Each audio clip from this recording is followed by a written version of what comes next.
পরিকাঠামোর অভাবে ধুঁকছে Purulia medical college হাসপাতাল। চিকিৎসা করাতে এসে ভোগান্তির শিকার রোগী ও তাদের পরিজনরা। অভিযোগ, দীর্ঘদিন ধরেই হাসপাতালে নেই এমআরআই, ইকোকার্ডিওগ্রাফি পরিষেবা। অভাব কার্ডিওলজিস্ট ও নেফ্রোলজিস্টেরও। পুরুলিয়া মেডিকেল কলেজ ও হাসপাতাল একটা নয়, দুটো ক্যাম্পাস, অথচ দীর্ঘদিন ধরেই এই হাসপাতালে চিকিৎসা করাতে এসে ভোগান্তির শিকার হচ্ছেন রোগী ও তাদের পরিজনেরা। অভিযোগ, এই মেডিকেল কলেজে নেই এমআরআই, ইকোকার্ডিওগ্রাফি, দেখা মেলে না কার্ডিওলজিস্ট, নেফ্রোলজিস্টেরও। মেডিকেল কলেজের একটি ক্যাম্পাস পুরুলিয়া শহরে, অন্য ক্যাম্পাসটি শহর থেকে প্রায় 8 কিলোমিটার দূরে হাতোয়ারা গ্রামে।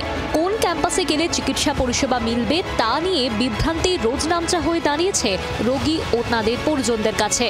দুটো যেহেতু ক্যাম্পাস হয়েছে, মানুষ তো বিভ্রান্ত হচ্ছে। ধরুন ইমার্জেন্সিটা এখানে রয়ে গেছে, আউটডোরটা রয়ে গেছে হাতোয়ারায় চলে গেছে। এবার ধরুন যে আউটডোরে দেখাবে, সে ভুল করে সদর হাসপাতালে চলে যাচ্ছে। মেডিকেল কলেজে পড়াশোনা শুরু হয়েছে, কিন্তু সমস্ত বিভাগগুলো ঠিকমতো এখনো মানে চালু হয়ে ওঠেনি। যেমন ধরুন এমআরআই একদম নেই, যেটা বিভিন্ন ক্ষেত্রে খুবই জরুরি চিকিৎসা ক্ষেত্রে।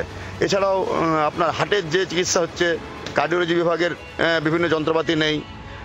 আপনার নিউরোলজি, নেফ্রোলজি, এগুলোই অনেক কিছু সমস্যা রয়ে গেছে। মেশিনপত্র নেই পরীক্ষা নিরীক্ষার।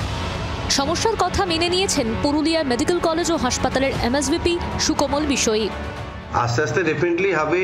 আমরা সরকারের কাছে, আমাদের department of health and family welfare, তার কাছে আমরা রিকুয়েশন দিয়েছি, কথা বলেছি, সব চলছে। মানে এখনো এটা হয়নি, তবে কনসিডারেশনের জায়গায় আছে। কার্ডিওলজিস্ট এটা অ্যাকচুয়ালি মানে সুপার স্পেশালিটি ডিভিশন, বা নেফ্রোলজিস্ট এটা সুপার স্পেশালিটি।